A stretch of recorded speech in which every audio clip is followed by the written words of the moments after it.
How lucky are we to have some of these individuals with us today? Certainly for our next guest, which is Terence Kwok, the founder and CEO of Tink Labs. This is his first European public appearance in the media and advertising sector. So we're very lucky at Advertising Week Europe to have some time with him today. Lots to discuss around disruption and entrepreneurship, all the various pieces that we have to, and how you can disrupt a market in itself. And obviously, particularly for Tink Labs, but Terence will tell us all about that. The travel, the luxury sector, what's happening in that maybe hadn't been spotted before, and what he and his company have been doing to make that happen. So we're going to try and delve as best we can. The Slido is obviously working, so if you've got questions you want me to put to Terence, please send them onto the system. I'll be keeping a little cheeky eye on them, so if you want me to ask them to him, then send them on, and I will make sure that we try and cover those in the time that we have together. But Terence, welcome to London. Welcome to Advertising Week Europe. We're very lucky to have you here, I know. Hello. We can hear you. I just asked him how often he's actually at home in his flat that he keeps. He keeps the flat, he told me, in Hong Kong. And he said about 6 days a month. So you can imagine how much this man is flying around as well. But welcome to Advertising Week Europe. Wonderful to see you. Now, we normally start interviews, and I certainly do, with questions about home, etc., and where you grew up and mum and dad, and I will come to that. But I think it's great if we could start with Tink Labs, how you even came to it. I know you've added other products to it too, particularly Handy. So give us the kind of elevator pitch, if you like, to start with. Tink Labs is a 6-year-old company based in Hong Kong. We started in 2012 to build a product for travelers. I actually started off by trying to rent phones and SIM cards and that sort of stuff in the airport, because we thought a big need for tourists at that point in time was connectivity. Yeah. It really did not work well, because what we realized in travel is that travel is a very infrequent activity. So acquiring customers is almost impossible. Because they're so transient in itself. They're transient. You know, most people travel once a month, once a year, sometimes once in a lifetime. So it's really difficult to get hold of travelers.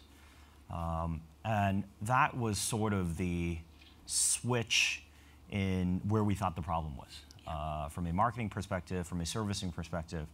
And so what we decided to do was build a product that we would deploy in hotel rooms, and leverage that hotel room experience to create touch points with travelers. Mm-hmm. The world has around 12 million hotel rooms. Our product / technology is now, we're now working with around 700,000 hotel rooms globally.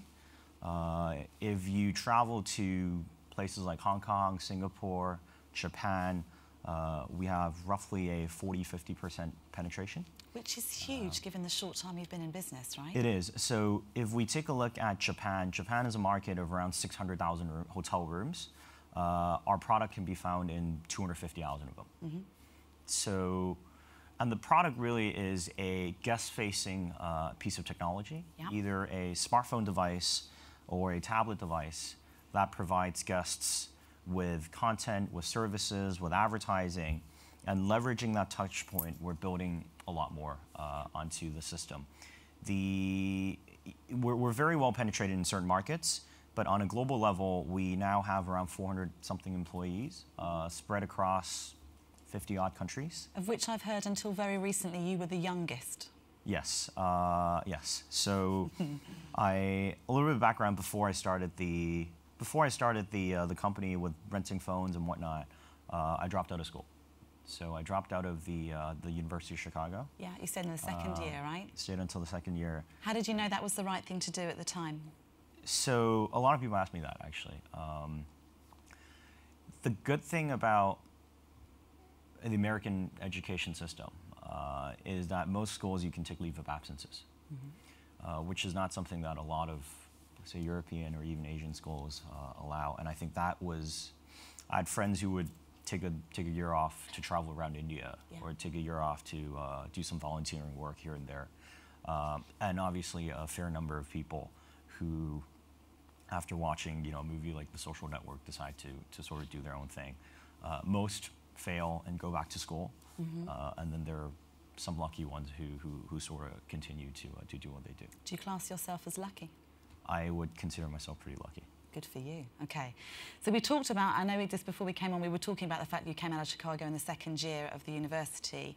But the sense was, did you already have, of course the idea has morphed and changed as it's gone on, but you obviously had a key idea at that time around this travel sector? I think travel is something that I'm sure most of us do, especially in Europe when it's very convenient. But we don't really think about the size of the opportunity. We don't really think about the sort of importance of the industry. Yeah. All right. It's one of the largest industries in the world. $7.5 trillion of spending every single year. I think around 1.3 billion people make international trips, yeah. whether for leisure or for business. So it's a huge, huge market.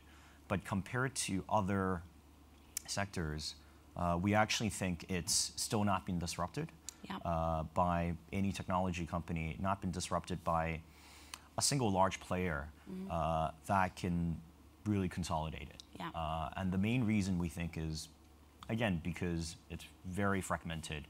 And for most people, it's very infrequent. Yeah. So you've got hoteliers, you've got guests, you've got brands. They're sort of your audiences, if you like. How did you persuade the first hoteliers to actually accept your devices as it developed? So, just now I said we have a guest-facing technology that we deploy into hotel rooms. I think the features that we have on this thing obviously has evolved and has grown from 4 years ago when we first worked with our first few partners. I think if we look at the device today, in certain hotels, the handy smartphone is the only room phone in the guest room. It provides the guests with the ability to order room service, make bookings, and for example, buy a ticket to Disneyland and have that charged to the hotel room. Yeah. Have the ability for a guest to dial 0 and reach the operator even if the person is outside of the hotel. And all sorts of content and deals and offers and stuff that might be useful for a traveler, leisure or business. For the first hotel, I think that was the most difficult part, simply because hospitality is a very traditional industry. Yeah. The first few hotels were very difficult, and it's just by sheer persistence, I think. And your persistence or somebody in your team? At that point in time, my persistence. Now, I don't really have to do that myself. But yeah, it's really just pestering a guy every other day until they buy your stuff. What's your personal favorite feature on the Handy at the moment for you as a traveler yourself? We're building, I think the existing feature set is not as interesting as some of the new stuff that we're building. Yeah. I would argue. For example, we're now building an in-room checkout function where no longer would anybody have to go back and wait in line and check out of their hotel room. Instead, the bill would just be presented on in the device in your room, and you can just charge it to your credit card on file. Yeah. We are, for example, now in Japan, we're doing something in virtual reality. We are, in addition to the handy smartphone, we have decided to also deploy. We have also decided to deploy virtual reality headsets. Okay. And we're now working with some of the biggest content distributors in the VR space. So they don't actually leave their room; they're just experiencing it from their room. For reality and for tourism stuff, they probably should leave the room. But for content, whether it's entertainment, anything, then it's a very convenient experience. But I guess if you've got this device, why not? You can do so many things now with those devices. We can, and I think the most important thing that we're doing, I think the ultimate vision is travelers and creating that touch point with travelers. Yeah. Everybody will need different things. If I'm a business traveler coming into London for the 50th time, that's going to be very different from a family from China coming into coming into London, visiting it for the first time, needing all sorts of information and access. And how much information do you get as they arrive? So you're getting how long they're staying for. Do you get ages, stages? We do get quite a fair bit of information for targeting. We do get information for from the hotel. Okay. About guests, nationalities, et cetera, et cetera. Yeah. And then a lot of times it's also information that we're able to capture. So for example, I think one thing that my advertising team, I think, is working with is a couple airlines on presenting, let's say, new forms of advertising on the handy device. Yeah. And one of the things that a lot of people actually do on the device is we have a sort of app where people can check flight status. Yeah. Okay. It's for a guest, it's a very sort of nuanced thing. But for us, it actually presents us with a lot of information. Yeah. Imagine, us having somebody searching, for example, a CX flight into London. And it's somebody who came from Hong Kong flying on Cathay Pacific. And if you know that person is staying in a 5-star hotel, in a 5-star hotel, this person likely took business class or first class or whatnot. And potentially it might be interesting for a company like British Airways to run a program to target these people. Sure. And let them know that British Airways also flies Hong Kong 5 times a day. Yeah. And this is a new business class product. Okay, so from an advertising point of view, you're targeting, your ability to target in that way with key messages at certain times is the killer part. It's quite useful, and I think the other thing that I think most people sort of not realize is that travelers make up a very big part of business, and certainly retail business. Sure. London, it's probably around 25 to 30%. 25-30% of retail spend actually being transacted and spent by somebody flying in or coming into the country. If we look at, say places like Hong Kong and Singapore, where there's a large pool of Chinese tourists, Hong Kong's around 45-50%. So, and if we look at luxury, some of the big luxury brands, over 60-70% of the revenues is coming from somebody who's staying in a hotel. That's a huge percentage. We have a question actually on Slido about this. So, is your product more appropriate for ultra luxury, luxury boutique, or mainstream hotels? So we are for all. I think that's probably the simple way to explain. If I take London as an example, you can find the handy product in Holiday Inns, in 3-4 star budget hotels. Yeah. We are also in the Ritz, the Browns, some ultra luxury hotels. Sure. And I think the main idea for us is that we want to create a product that works for every single hotel because there is that need for guest engagement. Yeah. Whether it's for marketers or whether it's for hotels. And the most complete hotel with all the features that we're building into, essentially we see this as the centerpiece technology of the room. Yeah. If you check in, for example, into the Westin in Chosun in Seoul, they have actually gotten rid of the concierge. Well, they haven't gotten rid of concierge, but because this thing is convenient for accessing concierge. But they've gotten rid of the room phone, room controls. This thing is also they've gotten rid of the leather book, where that needs to be constantly updated. Yeah. So instead, they just have a content management system where they can push out the room service menu and whatnot. So I can see why this is working for those hotel chains. I can see why this is working for them particularly. As a consumer, what have you found to have been the most used parts of the app so far, or of the technology so far? What are you finding actually your travellers, if you like, or your visitors are most enjoying about it? A little bit of everything. For international travelers, there's connectivity and there's data and, connectivity that's useful. Our eternal search for data and Wi-Fi, right? Sure. For some other people, it's content, it's services, and then now we're really building up. Again, I think the most important thing is that touch point with the guest. And I think I saw a question about,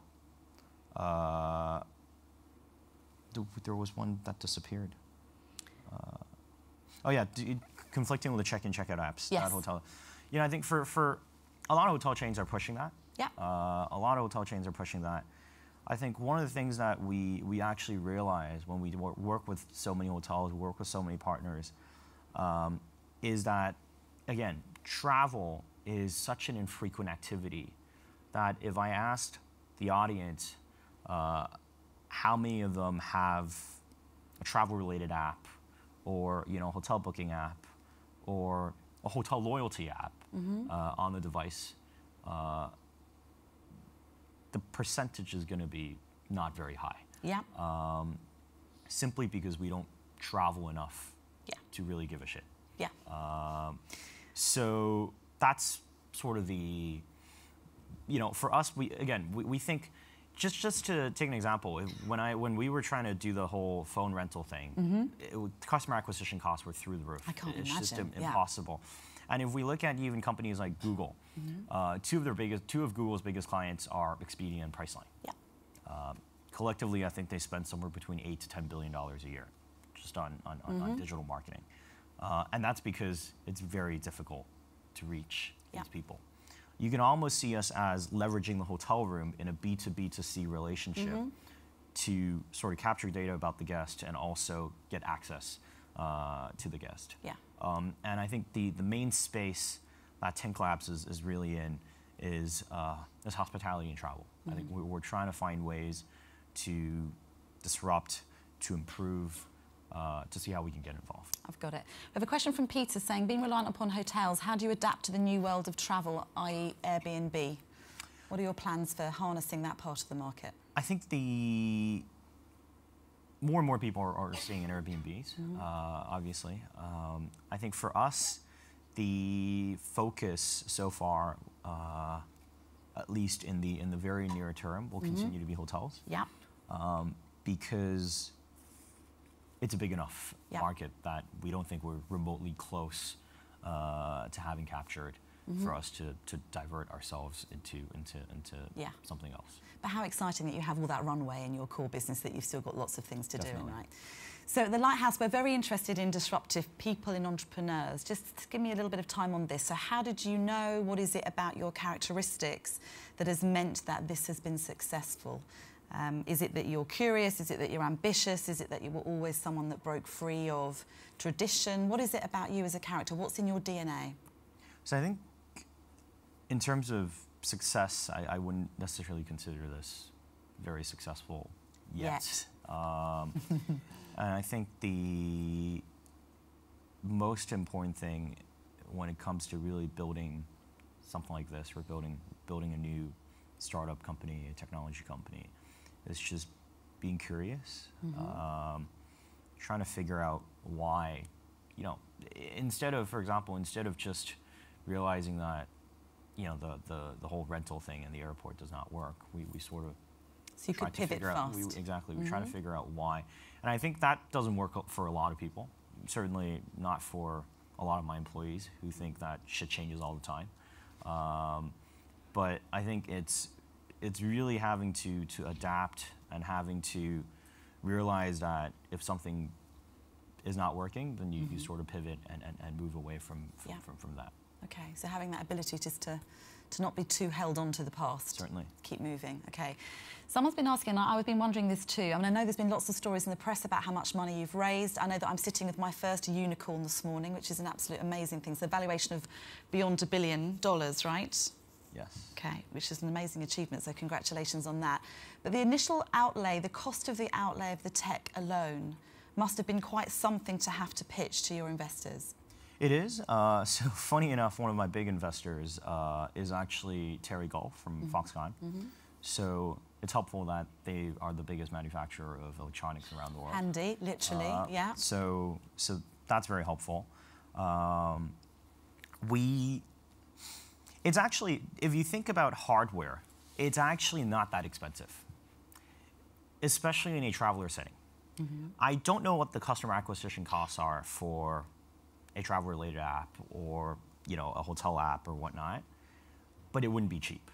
Whereas if you actually take a look at the cost of a piece of hardware, whether it's a smartphone or a tablet, and you divide that cost by 24 months, by essentially 730 days, and have almost different people coming in contact with that, using it, and you obviously can adjust for utilization, adjust for occupancy, et cetera, et cetera.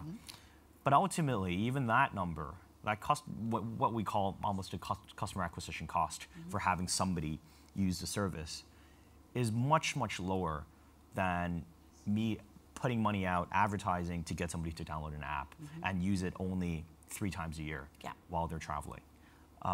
And when it comes to the question, you know, can Handy survive as an app on my personal phone? That is something we're doing.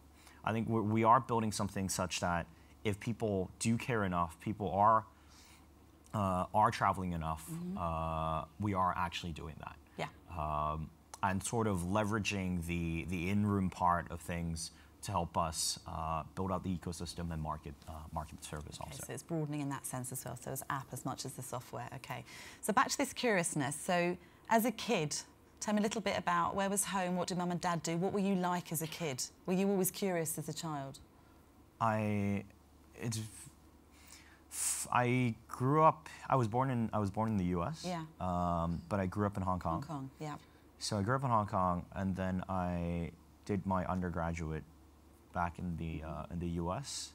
So culturally, 2 very different places. Not really. I think for me, if anybody asks me where I'm from, it's Hong Kong. Yeah. Even for the US, I renounced my American citizenship. So completely just Was it Trump?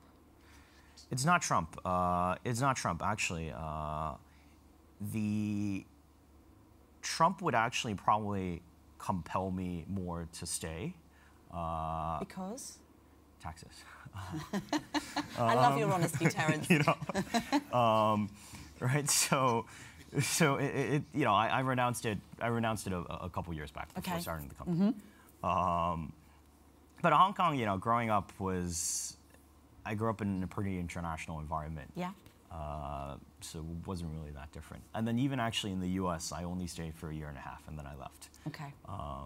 So it's always been Hong Kong. Okay. Now you have a sister who's younger than you, who's studying at the moment. What did mum and dad do broadly? Were they in business? Not really. Business? So my mom didn't really work. Okay.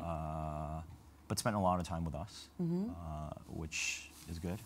My father was an investment banker. Okay. And I still remember this. What I'm doing now, I think, is you can call it my first job ever. The only job I've ever had before was an internship. Yeah. In 2008. Yeah. In London.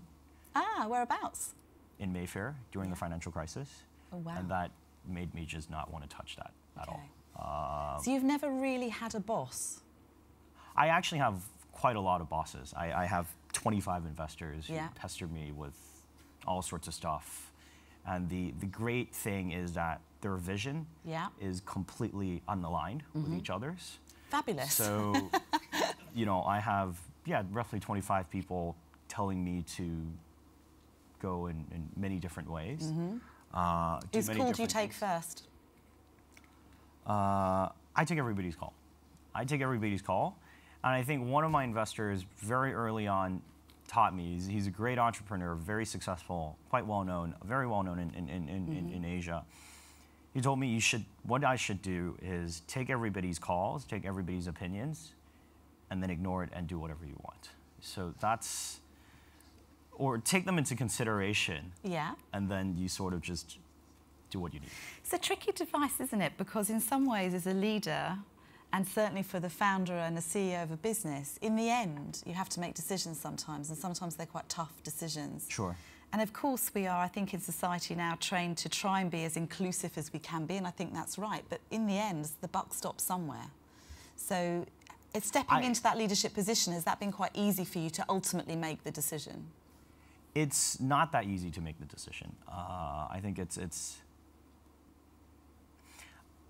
it's not hard to come up with the right decision, it's actually hard to execute on it. Yeah. There are strategies that you want to, there might be a strategy where you want to pursue, but it might involve relocating an office to another place. You know, and that's not easy. Or, Yeah. You know,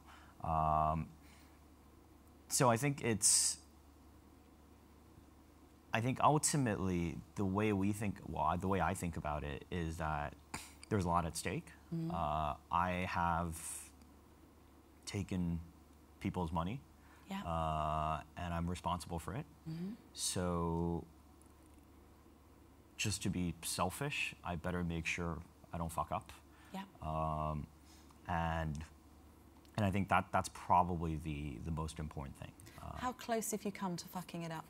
Oh, very close. Almost every day. It's almost every day. I think the good thing about the good and bad thing about running a company like this is that you never really know whether you have fucked it up until it's too late. Yeah. So if you're still afloat, then you sort of assume that you're fine. Yeah. But that's a lot of disruption, isn't it? That's the bravery we need to be a disruptor in a market, I think. Sure, and I think it's really just doing things, and then you really never really know the consequence in all likelihood until it's too late. So most of that is you determine that in hindsight. Yeah. You really determine that in hindsight. Understood. Where do you get your energy from? Are there ever days that you think, I just want to go back to bed and forget all about it? Every single day. So we're lucky to have you here so early. Every single day. The great thing about me spending most of my time traveling in different places, different offices, is that I can always sneak out back to my hotel, go to the spa and just relax. Do you ever have to pay for your hotel these days? We do. We do. Either we get very good rates. Sometimes, a lot of times we actually don't. So depends on the relationship. For most major cities, if it's myself or other executives coming in, a lot of hotels accommodate. Yeah. So yeah. Got you. Understood. Let's bring us back to Tink Labs for a bit. We've sort of gone slightly off piece. I just wanted to understand a bit more about you. I know you bought Luxus, the luxury magazine, last year. Obviously, from a content curation point of view, it made lots of sense that you would do that, sort of bring that into the product in some way. Do you want to talk at all about that? We were quite curious about you doing that. Sure. So we acquired a small company based out of Milan last year. Was it your first acquisition of such? That was my first acquisition. So it was quite interesting, and we're making more now. So we bought that company because what we realized was that there are things that in the technology space you can accomplish with capital, with willpower, and if you just want to do it, you can do it. And there are certain things in slightly more traditional industries where it does take time to build. Yeah. Brands take time to build. Relationships take time to build. And I think we decided to bring the Luxus guys on board because they've been around for 16 years. Yeah. And have credibility in that market. Have credibility in the market. They know a lot of people.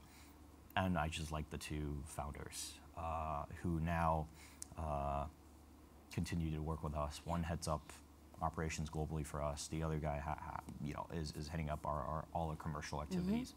So, I think for them, what we realized was that they do have the brand, they do have the relationships, but not necessarily the platform to go from, they went from 1 to 10, but maybe not from 10 to 100. So, So the perfect marriage, actually, for both of you in lots of ways. So you talked about liking these two individuals. Terence, what kind of individuals thrive really well in your company and thrive working for you? Don't say that. What's your turnover like? Let's find out. I think, but are there certain traits that you find yourself drawn towards in individuals? For me, I think I actually had a conversation with my number 2 guy literally this morning about this whole thing. About, I think as sort of founders or co-founders, we have an unrealistic expectation for ourselves. Of course. And sometimes even for people we work with. Yeah. And there are times when you find people who also care as much and who also are as meticulous or have the similar qualities as you do, and there are times when you don't. Yeah. I can hear my team in the audience thinking we know all about that. So I think for us, it's shifted over the past couple of years in terms of the way I think about this. I think what I need from staff, from people, is just caring. Like, yeah. And I think because no product, no organization is perfect. Having people who care about what they do, who care about the company in general, yeah. Goes quite a long way. Of course. So I think that's probably the simple. Who takes care of you? Who takes care of me? That's an interesting question. In what sense? Who takes care of you? Long days, investor meetings, tricky times, My mom. great times. Your mum. Where is she based now? Hong Kong. Okay. And how old is mum? 55. A mere child. Amazing. Is she very proud of you? I think it hovers for her. Depending on which day of the week it is. Depending on which day. Now tell us a bit more about Tink Labs' future. I know there's things you can and can't talk about, but thinking about beyond the current product, what are you working on right now? That's the question. We're doing a lot of stuff. Sam in the audience. We're doing a lot of stuff in the hospitality space. As I said, I think the most important thing that we want to build is a touch point with a tourist, with a traveler, while they're in destination. Yeah. That's actually not easy to come by. Yeah. It's very, very difficult to actually get access to a person who's transient. Yeah. With Tink Labs, there's stuff that we're working on that are all related to the hospitality space, to the travel space. For example, I can share something that we haven't really announced or talked about or whatnot. We like to, whenever I'm doing a fundraise or whatnot, we like to bring in sort of strategic investors who like to look at things from another angle. One of the things that we did in our latest fundraise was we brought on a Hollywood company, actually, as an investor. And one of the things that we're now working on, for example, is a hologram / virtual human concierge product. Yeah. So if you think about, let's say, hotels, one of the biggest costs for hotels is labor. And the most inefficient thing about hotel labor is that you need a lot of people between 11 o'clock and 3 o'clock for check-in, check-out. Yeah. But frankly, the number of people you need in the evening or in the early morning, not that significant, right? So what we're doing is we're creating a virtual reality, I wouldn't call it virtual reality, virtual human product where it's, you can imagine really a hologram being puppeted by somebody in a call center that can help service you and Is the hologram going to be you, Terence? So we're deciding now because it is a Hollywood company. Yeah. So we are actually talking to a couple pretty famous people, potentially having, a concept hotel where every single concierge person or every single front desk receptionist is Tom Cruise. Potentially. We're not talking to him, but but potentially, as you can imagine. Got it. Okay. So That's stuff fun. like that. So, and you might think about it. At first glance, it might seem like a gimmick, but if you actually run through the numbers, it saves a hotel a lot of money. Of course. Because suddenly you can have Tom Cruise speaking 20 different languages. Yeah. Puppeted by a central call center. Yeah. So we're working on stuff like this. Yeah. As I mentioned earlier, virtual reality or even in-room checkout, all within the hospitality space. So. How much of this technology, Terence, is unique to your business, and how much are you buying in or white labeling in broadly? Most of the technology, how would I put it? There are very few very few technologies nowadays are completely proprietary. Most companies that, no matter how big, no matter how successful, it's not the greatest value is not the technology, but the application of it. Yeah. For us, there's a lot of stuff that we are building ourselves, and we're building ourselves, and we wouldn't consider it difficult to build. Yeah. Anybody with money, anybody with time and resources can probably build it. Yeah. But we consider ourselves pretty good at applying them. The execution, the application of that. In real life. Yeah, I've got you. Now, lovely question here, although anonymous, saying, loving your honesty, Terence, what would you choose to do next if everything went completely wrong? If everything went completely wrong, what would I choose to do next? Never really thought about that. I think if everything went completely wrong, hide myself somewhere. You know, I probably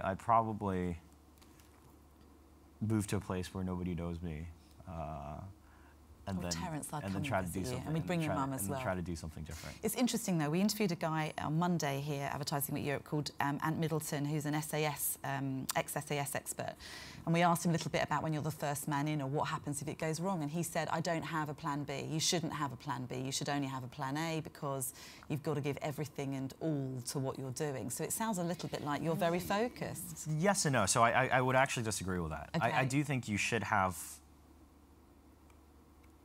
I do think it's important to have plans B, C, D, and the whole thing, and what you choose to execute on is a separate issue. I think part of the reason why we've been able to sort of survive or grow and whatnot is seeing all the possibilities and having my investors give me all the different directions I potentially should take. Yeah. And then me deciding what is the right direction to take. Yeah. Okay. And almost hedging, right? So even if I just look back into sort of our growth and how we moved as a company,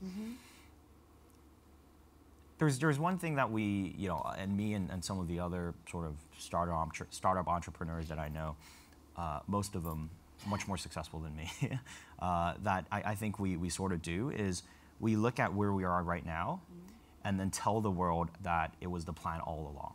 Of course. Right. So we say that, okay, you know what? I'm now building a hospitality technology company. So that was the plan. Yeah. That was always the plan. That was always the plan. Or we had minor problems here and there, but that was sort of the route we would take, which is actually not true. It's really never true. I still remember maybe a couple years back, we considered spending much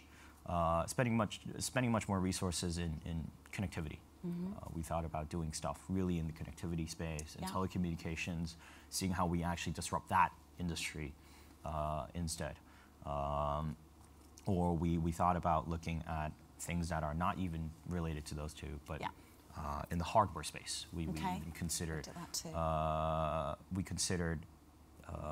even launching our own hardware device because of having strong manufacturing capabilities from investors. We actually did consider launching our own smartphone brand, for example. Okay. What would you have called it? What would I have called it? Let me think. Gravity. I was going to call it. Okay, nice word. Because that's how the apple fell, right? Yeah, of course. So we were going to call it Gravity.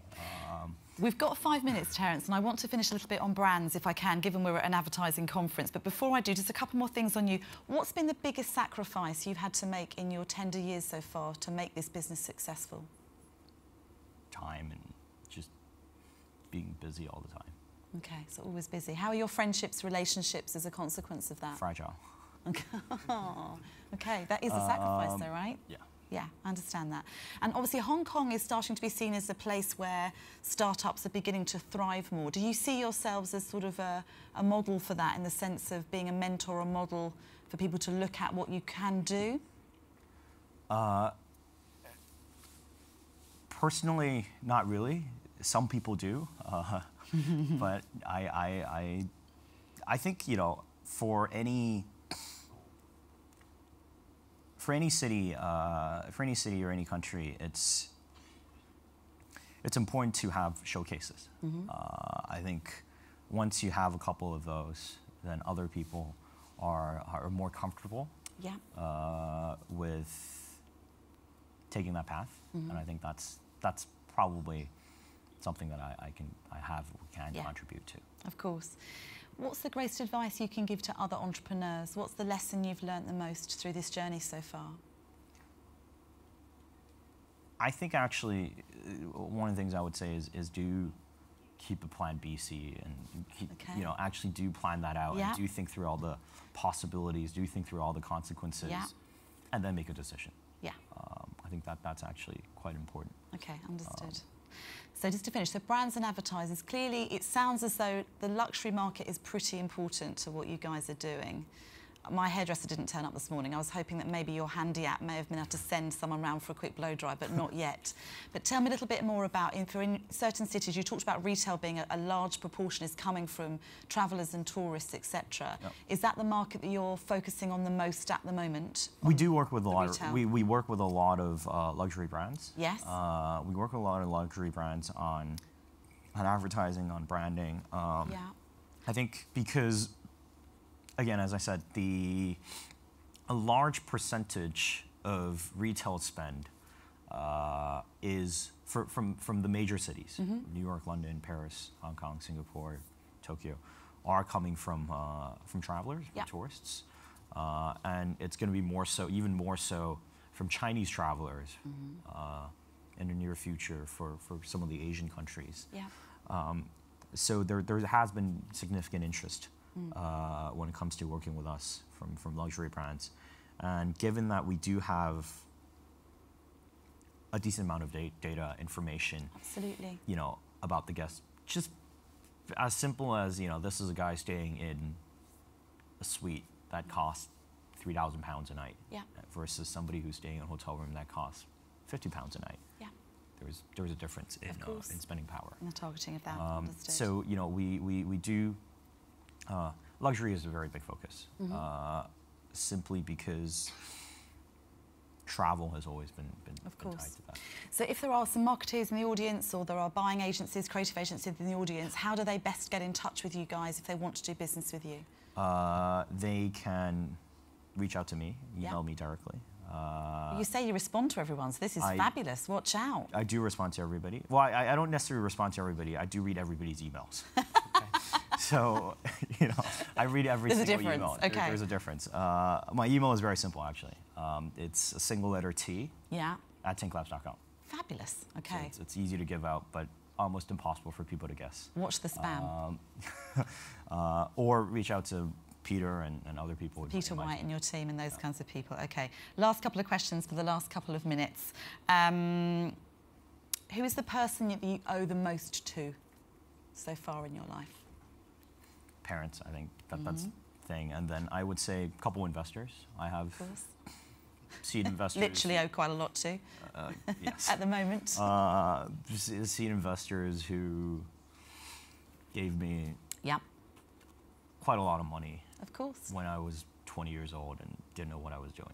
So I still don't know what I'm doing, but you know. I'm not sure I believe that. What makes you angry? Quick fire questions. What makes you angry, Terence? A lot of things, too many. What's your favourite hotel? My favourite hotel, that's a very good question, because I stay in a lot of hotels. The absolute best city hotel in the world is the Aman Tokyo. Okay, I've never been. I need to go. Advertising Week's in Tokyo, so when it comes to Tokyo, I must stay there. You guys should do something at the Aman Tokyo. Okay, and the last question really, which is, what's your best travel tip? Best travel tip is never check in anything. I only travel on hand carry, even for 2-3 weeks. Why? Because there's a chance of airlines losing your shit. Yeah. And you losing your shit as a result. That's you. Yeah. And it's highly inefficient. Okay. Maybe that's the next market that needs disrupting by you, Terence. potentially. There we go. Everyone, I hope you've enjoyed this morning. Let's please thank Terence for coming all the way over to see us for this particular Advertising Week Europe. Thank you, Terence, so much.